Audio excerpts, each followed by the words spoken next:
Hey, this is John from Two Doves Bees and Gardens. This is Saturday, the Saturday after we did a presentation at the Rooted In Plant Nursery in Pilot Point, Texas. And I thought it'd be fun to share it with you, our friends, on YouTube. And I hope you enjoy it. Here's part 2.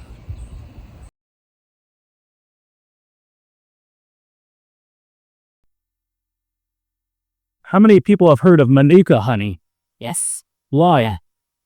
because it's pollinated by going to tea trees, tea tree oil.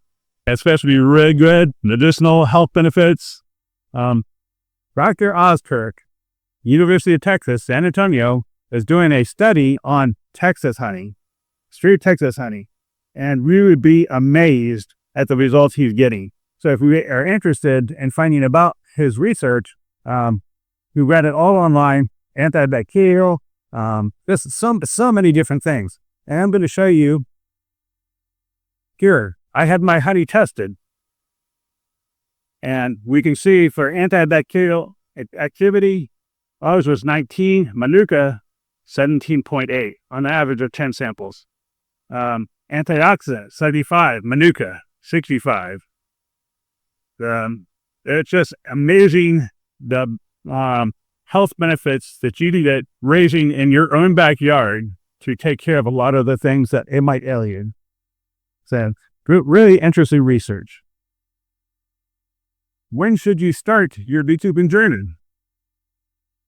Now's not a bad time to start looking, but you want to start, if you're going to start beekeeping, you typically want to start in the winter. You're going to order bees in the winter, and then you get them in the spring. So, yeah, it's not uncommon for people that sell nukes and things like that to sell out, and then you either start in the winters. How much time do you anticipate spending? To your question. Hive check, site inspections, 5 to 15 minutes, maybe per hive, depending on what you really want to get into, and I'm going to talk about that here in just a second. Hive inspections, maybe a little deeper. You might want to actually look at each frame, maybe 20 to 30 minutes, a few times a year. But always, whenever I go by the bees, I'm looking at them. That's like, okay, do I see activity at the entrance? How much activity? What are they doing? Are they bringing in pollen, etc.? So it's kind of get a feel. It's like, okay, I've often walked by a hive and said, whoop, let me back up. There's something going on here. And that might be one I go and take a look at, pull out, see what's actually happening. Maybe we're getting ready for it to swarm or something like that. So just keeping an eye on it. Feeding bees. When you start a new colony, you got to feed your bees, and you want to feed them until they don't take any more when you're starting, because they're going to take all our resource to start building out their colony. Or in dearth, when it's like really hot, lots of nectar plants are gone, they're dying, the summer, that might be a good time to feed. Limit your honey. Don't take anything from the bees. So we suggest leaving a frame of honey for each frame of bees. That's kind of a rough idea. If you take all of the honey from a bee colony, then they have nothing left. And then you're going to have to feed them versus they're letting them eat what they have already produced. Water. Do they have access to water? So that they don't have to go to your neighbor's pool. It's amazing how many times we get calls about people that are having problems with bees because they're visiting their pool. Their neighbors have bees and they're coming to their pool. So it's something to consider. Treatment or treatment-free. There are ways to take care or at least treat for varroa mite, but maybe you don't want to do that. Maybe you want the bees just to be bees. And that's a perfectly legitimate way to do beekeeping, but now you're having to do something. You're having to introduce a chemical or some other way to deal with the mites versus letting them deal with it themselves. If you do, you may lose bee colonies. Queens, I talk about genetics, knowing what kind of bee you have, what kind of queen you have. There are things you can get, like varroa-sensitive hygienic bees. It's interesting. I won't get into that here, but a lot of times if you have that, the worker bees will sense that there's a problem with the larva, they'll actually uncap it and they'll take the larva out because there might be a mite that's on there, and they'll toss them out. So you'll see, like bee larvae on the perch of your beehive. And then bee biology. Know how to identify your queen, worker, or drone. You don't necessarily have to see your queen every time you get into a beehive, but it's good to know what to look for. Whether you see knee bees, whether you see eggs, whether you see larvae, etc. So you don't necessarily have to see her, but you want to see evidence that she's been there, and roughly how long, because you can kind of estimate that. Bee yard setup, they're the back porch, neither 2 beehives. That's probably a little close for me, but they would work. And then you want to be able to have more space if you can provide it, enough space to work. So I wouldn't do this because I can't necessarily see behind that, but I want to be able to work a beehive typically from behind, so I'm not blocking entrance to the beehive. So I can lift the lid off, I can take frames out, and not be in the rear of them coming and going. And if you have it on a path, the bees are flying out, and you're walking across that path, you may get pain, and they might not like that. So that's just one thing to look at. Hive stands, there's lots of different things to put together for hive stands. You use cinder blocks, 2x4s, advanced leaf timbers, all kinds of hives out there. Well, there's always something to spend money on. Is there some conscious or written? Yeah. You said you may get paid. For people who are brand new to beekeeping, explain what that is. Pain, that's the thing. So when a bee, you're in their way, oftentimes they will come just hit you, or they might hit you in the shoulder or something. You're in their way. They're letting you know that, hey, you're in my way. They're just kind of bouncing off of you. That's what pinging is. And if we were in the flight path, you may get that more than you want. Often they'll do pinging before they come and sting you. Yeah. It's kind of why. There's some talk, and so I've seen some research where they're talking about bees being able to remember specific people, where they'll go and cross your face, and they can actually maybe memorize who you are and remember that. Well, we get the thing the poet sayings. Sometimes, not always, but it's one of those things that if you're being hit by a bee, it's like, okay, what's going on?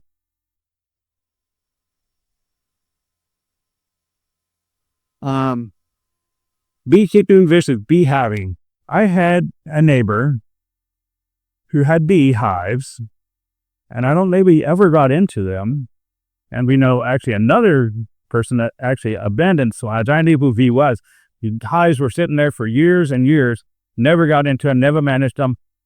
That's a beehiver. If we're going to do beekeeping, that points to intention. You're wanting to take care of the bees. There is some work that goes along with that. Bee poop. If you have bees, you're going to see like these little dots, yellow dots, on things, glass, windows, cars, and if your neighbors don't know you have bees, and that happens, they're going to figure it out. Swarms plan to expand. Every spring, the bees start to, it's like, okay, well, it's time, everything's groovy. They start growing. And if you don't control that or manage that, we may end up with a bee swarm, like here. And your bees may say, it's been nice knowing you, but we're going to go here. Now, there's something to be behind for you, and then a lot of them go, and they be visit your neighbor. Does the swarm happen when a new queen is born? Or a calf? Does a swarm happen when a new queen is born? Typically, that's a hard question, only in that a bee swarm will happen, and before it does, they will have new queens. So that is a guaranteed, not necessary. We have a lot of reasons for a bee colony to replace a queen. So she may be getting old. She may not be able to live up to what the colony needs. So they may kill her themselves and replace her. So not necessarily, but it's definitely one of those things for sure. How do you prevent bees from just having an extra box? Typically what you want to do to manage a swarm or a bee box that is getting too packed, you want to give them more space. usually a honey super or something like that, gives them more space. Or it might be time for you to say, okay, I need to start a new colony. I'll take some of the bees from here, put them into a new box. So that's, different ways to manage that. And others adds, and sometimes you can't perennial. That's sure. It doesn't matter what you do or how many times you do it. Some of them are just a charming mistake. Yeah, that's true. And I've seen bees that swarm and then come right back. And that happens sometimes too. So time to expand. Our first year, I ended the year with 5 hives. The next year, I went to 25. So it's one of those things that you have to plan for. Is there a way just to stick, like if you had space for like 4, is there a way to manage that size, or is it every year? Like I'm completely ignorant to it. So is it like every year? So if you just want to have 4 and you don't necessarily want to add more, Like I can't do 25. yeah. There's lots of things that you can do. You can take, like I was talking about, taking some of the bees and putting them, maybe you can put them into a nuke box, and then that's another source to help pay for your hobby, and you can sell that nuke to somebody that wants to start beekeeping or give it to somebody else. That's a way to expand and help somebody. You're talking about putting bees into another box. Are you talking about from the brood box? Get that frame into another box? Where you would want to manage that, so you want to take a variety. So we want to take some frames of brood, some frames with maybe eggs, maybe just some nurse breed. You'll take some frames and shake them in there. So we really want to get a diverse. So that answer your question? When you go to the bee yard, wherever it is, backyard or wherever, have a plan. So know what you're going to do before you go. It's like, okay, I know I need to get out there. This is my plan for today.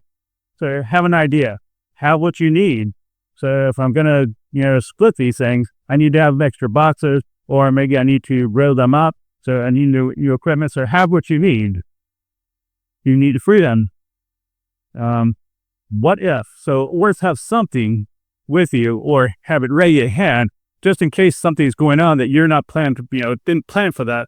You're planning to be there, but all of a sudden, this is a colony is with you, Bray, and I ran there planning to spread it, but I need to do something now, or they may go on their own.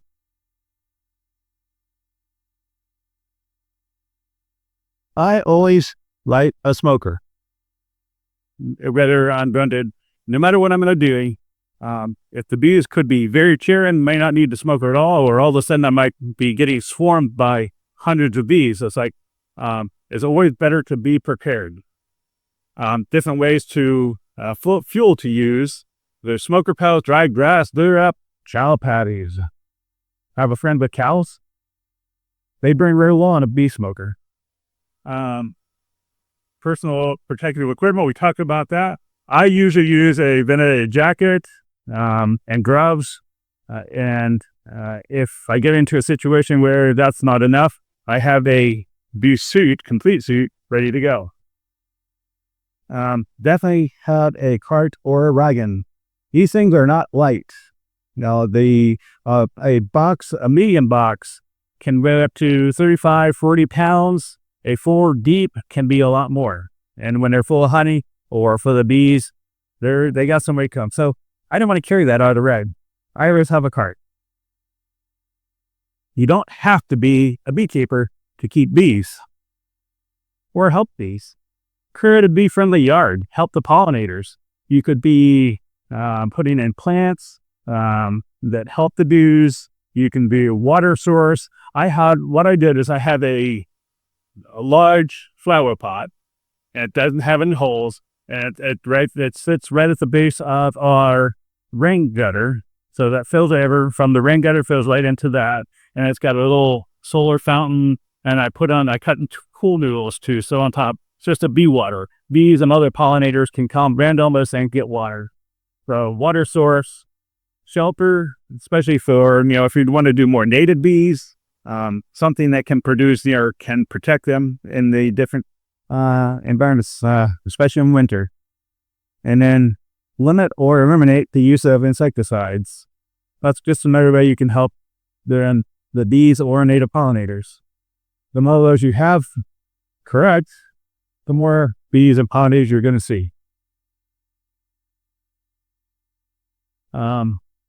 As I mentioned, we'll take some questions that we can find this on OBDM and then all of our socials. There's my email if you have other questions. I have the cards up here. One thing, there's all kinds of handouts up here. Art cards or recipes or all kinds of good stuff, puzzles for kids, all kinds of stuff. They're all free. Take them as you want. Any questions? Your buddy or friend in Plano, you had any idea where he was able to get that much honey? What? I don't know anybody on the planet that gets that much honey. What's about honey extractions? So he did an early one, and he did a couple throughout the year. He also does his bees in a specific way. He does a single bee. What does it use for a food source in Plano? Probably 7-Eleven. Surely. There's no Vox there.